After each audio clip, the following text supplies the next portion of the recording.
কত বেশি জানেন? সাইয়েদনা ইসমাইল যখন দুনিয়াতে এসেছে তখন সাইয়েদনা ইব্রাহিম আলাইহিস কত, আপনাকে বাগেরহাটে 86 বছর বয়সে কারো বাচ্চা কাচ্চা হয়? হ্যাঁ, আছে এরকম পালোয়ান? আছে কেউ? নাই। সাইয়েদনা ইসমাইল যখন এসেছে দুনিয়ায় তখন সাইয়েদনা ইব্রাহিমের বয়স কত ছিল? 86। তার মানে 86টা বছর আল্লাহর কাছে কাঁদছে আর দোয়া করছে, আল্লাহ একটা সন্তান দাও দাও দাও, দেয় নাই। 86 বছর বয়সে যদি সন্তানের প্রতি মায়া, দরদ, মহব্বত, ভালোবাসা বেশি না কম? আল্লাহ দেখতে চাইলেন ওই ছেলের জন্য মায়া বেশি নাকি আল্লাহর জন্য বেশি? আল্লাহ ডেকে বললেন, ইব্রাহিম দেখি হৃদয়ে কার জন্য দরদ আর ভালোবাসাটা বেশি। যাও আমার সন্তুষ্টির জন্য 86 বছর বয়সে পাওয়া কলিজার টুকরা দুধের বাচ্চা ইসমাইলকে জবাই করে আমার খুশি অর্জন করো। জবাই করো, স্যাক্রিফাইস করো, আমার জন্য উৎসর্গ করো। এরপর ওনার ছেলের সাথে কি বললেন আছে না নাই? فلما بلغ معه السعي قال يا بني إني أرى في المنام أني أذبحك فانظر ماذا ترى। দুধের বাচ্চা ছোট্ট ইসমাইল ডেকে বলে, ও ইসমাইল আমি স্বপ্নে দেখেছি আমি তোমারে জবাই করছি, এখন কি করব? সুবহানাল্লাহ। আমার আব্বা যদি আমার পিতা, আপনার বাবা যদি বলতো, আব্বা তোরে তো দেখছি স্বপ্নে জবাই করি, আমরা কইতাম আব্বা আমার দেখেন না, আমার বড়টারে দেখছেন। কথা কর, আমরা বলতাম ছোটটারে দেখছেন, ওইটারে জবাই করেন, মাইজ্জাটারে করেন, বড়টারে করেন, আই ন আই হাইতান ন। সুবহানাল্লাহ কইবেন না? কি বাবা, কি ছেলে! ইন্নী আরা ফিল মানামি আন্নী আযবাহুক ফানজুর মাযা তারা। ইসমাইল স্বপ্নে দেখেছি তোমারে জবাই করতেছি, কি করব কও? সাইয়েদনা ইব্রাহিম এই প্রশ্ন করার পরে সাইয়েদনা ইসমাইল বললেন, ক্বালা ইয়া আবাতি ফাআল মা তুমার। বাবা আপনি স্বপ্নে যা দেখেছেন ঠিক তাই করেন, যা দেখেছেন তাই করেন। আমগো পোলাগুলাও পোলা, ওনার পোলাও পোলা। সাতাজিদুনি ইনশাআল্লাহু মিনাস সাবিরিন। আব্বা আমি তো ডরাই না, আপনি ডরায়েন না। আমি ভয় পাই নাই, আমি ভয় আছে, আপনি ভয় পান কি? আল্লাহু আকবার। কি ছেলে দিয়েছিল আল্লাহ তারে! ইফআল মা তুমার সাতাজিদুনি ইনশাআল্লাহু মিনাস সাবিরিন। ও বাবা আপনি ভয় পায়েন না, ইনশাআল্লাহ আপনি আমারে ধৈর্যশীল দেখতে পাবেন, আপনি আমারে ধৈর্যশীল দেখতে পাবেন। তাহলে ছেলের সাথে কি কথা হয়েছে কোরআনে আছে না নাই? বলতে দেরি, ছুরি নিয়ে গলার মধ্যে ছুরি চালাতে 1 সেকেন্ড দেরি করে নাই। সুবহানাল্লাহ পড়ে। তার মানে এই পরীক্ষায়ও আল্লাহ বললেন, কদ সাদ্দাকতার রুইয়া ইন্না কাযালিকা নাজজিল মুহসিনিন। ইব্রাহিম ছুরি আর চালায়ও না, ইসমাইলকে মারা আমার উদ্দেশ্য না, তোমার হৃদয়টা দেখা উদ্দেশ্য। এই ইসমাইল মরে গেলে তো সব ঘটনা উলট পালট লেগে যাবে, কারণ আখির জামানার পয়গম্বর বিশ্বনবী মুহাম্মদ রাসূলুল্লাহ সাল্লাল্লাহু আলাইহি ওয়াসাল্লাম এই ইসমাইলের বংশে পৃথিবীতে আগমন করবে। চিল্লায় এখন ঠিক কিনা? ইসমাইলকে বাঁচিয়ে রাখা আল্লাহর জন্য ওয়াজিব, আল্লাহ নিজের জন্য এটাকে আবশ্যক করেছেন। সুবহানাল্লাহ পড়েন। ক্যান ইউ ইমাজিন কি স্যাক্রিফাইস তিনি করেছেন? প্রতিটা পরীক্ষায় পাস। পরীক্ষার ফলাফলে আল্লাহ কি বললেন? তোমার আমি কি বানাইলাম? নেতা। নেতা হওয়া এত সোজা না। লিডারশিপ কোয়ালিটিটা অনেক গুরুত্বপূর্ণ কোয়ালিটি, এটা চাইলেই পাওয়া যায় না। এটা নিজেকে তিলে তিলে পরীক্ষায় উত্তীর্ণ করে কষ্টি পাথর দিয়ে যাচাই বাছাই হওয়ার পরে নিজেকে প্রমাণ করে করে নেতা হতে হয়। চিৎকার করে বলেন ঠিক কিনা? আল্লাহ বললেন, আমি আমার খলিলরে খালি পরীক্ষার উপর পরীক্ষা নিলাম, যারে আল্লাহ ভালোবাসে বেশি তার জীবনে পরীক্ষাও। বিশ্বনবীরে আল্লাহ বুঝাতে চাইলেন, ও আমার নবী আপনার জীবনটা পরীক্ষাময়, এত পরীক্ষা থেকে বিচলিত হওয়ার কিছু নাই, টেনশনে পড়ার কিছু নাই, নিরাশ হওয়ার কিছু নাই।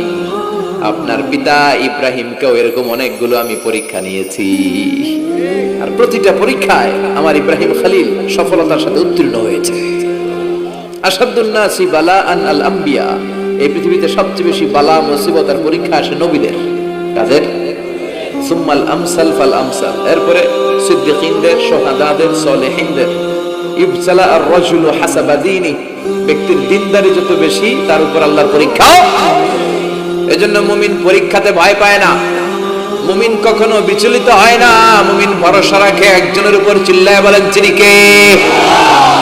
আল্লাহ বললেন, পরীক্ষার পর পাহাড় সম পরীক্ষা দিয়ে আমি আমার খলিল ইব্রাহিমকে যাচাই করেছি। একটা পরীক্ষায় ইব্রাহিম ফেল করে নাই, প্রতিটা পরীক্ষায় পাস। এগুলো বলে বলে বিষ্ণুনবীর আল্লাহ সান্ত্বনা দিচ্ছেন, নবী ওরা আপনারে গালি দেয় জাদুকর বলে, ওরা আপনারে গালি দেয় গণক বলে, ওরা আপনারে কবি বলে গালি দেয়, ওরা আপনারে পাগল বলে গালি দেয়, একটার পর একটা পরীক্ষায় আপনি জর্জরিত হচ্ছেন। নবী আপনার পিতা ইব্রাহিম তার চেয়েও বেশি পরীক্ষায় পড়েছে। দুনিয়াতে আমরাও যারা পরীক্ষার শিখা, আমরাও সাইয়েদনা ইব্রাহিমের জীবনী থেকে শিক্ষা নেওয়ার দরকার আছে না নাই?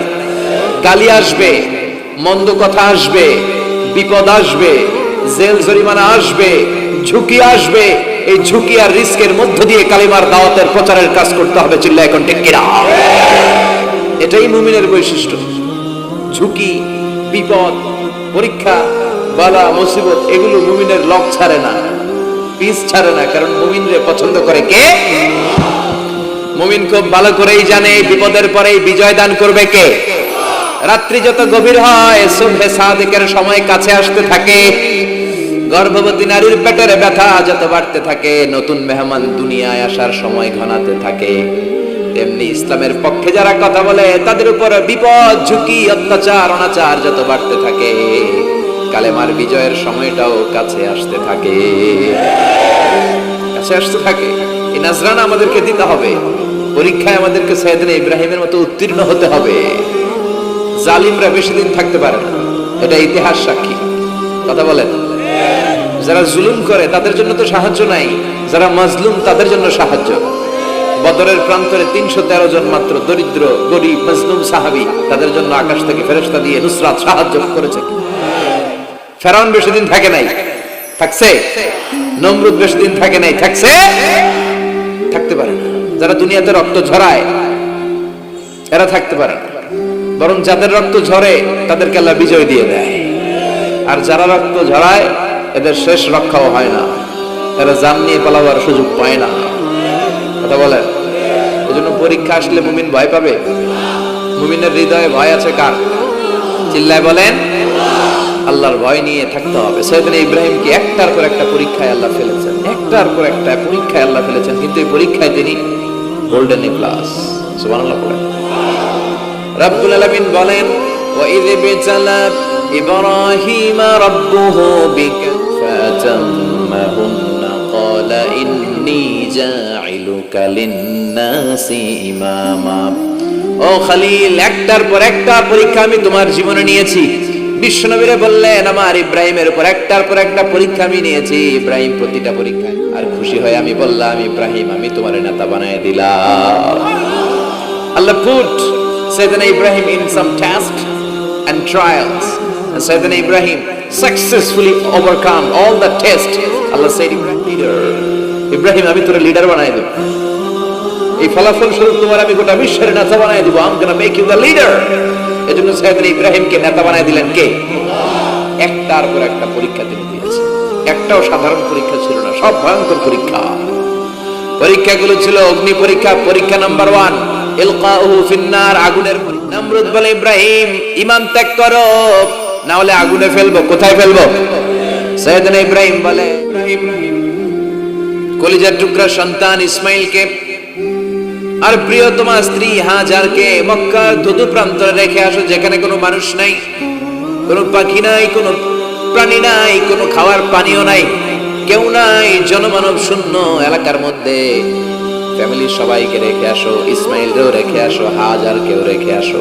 কোনো টু শব্দ করলেন না, জিজ্ঞেস করলেন না, বলার সাথে সাথে ওনার স্ত্রী আর কলিজার টুকরা বাচ্চাটারে মক্কার ধুধু প্রান্তরে রেখে দিয়ে আসলেন। এই পরীক্ষায়ও, কথা বলেন, এই পরীক্ষায়ও আমাদেরকে যদি আল্লাহ বলে, যাও তোমার সন্তান তোমার স্ত্রীকে রেখে আসো সাহারা মরুভূমিতে, পারবেন? হ্যাঁ, কি পরীক্ষা দিয়ে আল্লাহ প্রিয় হয়েছে। তার মানে আগুনের পরীক্ষায় পাস, ফ্যামিলি বিসর্জন দেওয়ার পরীক্ষায় পাস,